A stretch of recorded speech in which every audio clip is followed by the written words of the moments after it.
And I just read something from a financial advisor, Ron Shahan, on LinkedIn about the Nike story where Jordan went to Nike or to Adidas and said, if you give me $2.5 million more, I'll give you the rights to my Air Jordan. Mm-hmm. And Adidas didn't think it was a wise investment.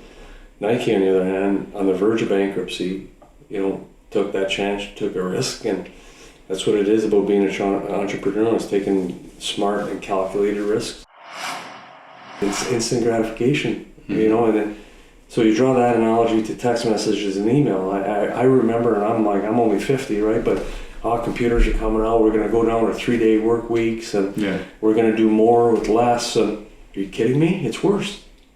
I get a text message saying, I sent you a text message 5 minutes ago. Why didn't you get back to me? Well, because I have 14 other text messages, that I have to get to before I get to yours. And I'm guilty. And to the point now that I come home and I try and distance myself. If I'm driving, I put it in the glove box. So I'm trying to disassociate myself because and I'm guilty of it too. When I text someone and 5 minutes later, I'm like, why didn't you get back to me? Yeah. Well, you know what I mean? So we're instant gratification where it's challenging to say, you got to pay, you got to put in your time. You got to start at the bottom of the ladder and that kind of stuff. Is that tough as an entrepreneur, instant gratification nowadays? Because I've seen it, and I see it for myself.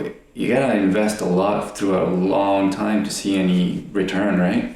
And if you're used to that instant gratification, Jesus, it's tough. It is tough to be a young entrepreneur.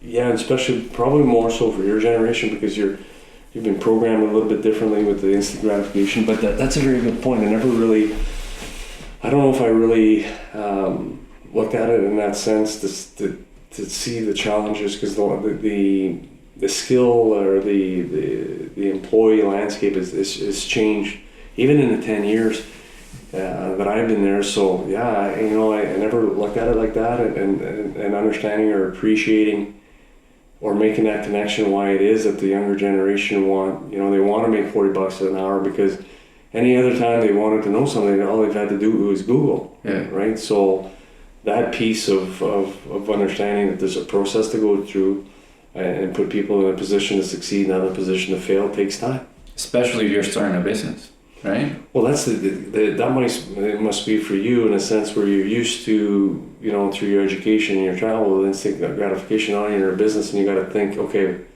now I got to reprogram myself because I can't look at this as I know that I'm not going to be successful. What is successful? But I know that I'm not going to see any real reward until years.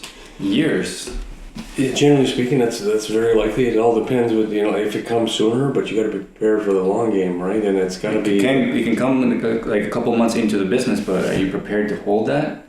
That could break you too. Sustain it. Yeah. And I just read something from a financial advisor, Ron Shahan, on LinkedIn about the Nike story where Jordan went to Nike or to Adidas and said, if you give me $2.5 million more, I'll give you the rights to my Air Jordan. Mm-hmm. And Adidas didn't think it was a wise investment. Nike, on the other hand, on the verge of bankruptcy, took that chance, took a risk, and that's what it is about being an entrepreneur. It's taking smart and calculated risks and having a vision. I've always had a 1, 3, 5, 10, 20-year vision. I've been programmed like that.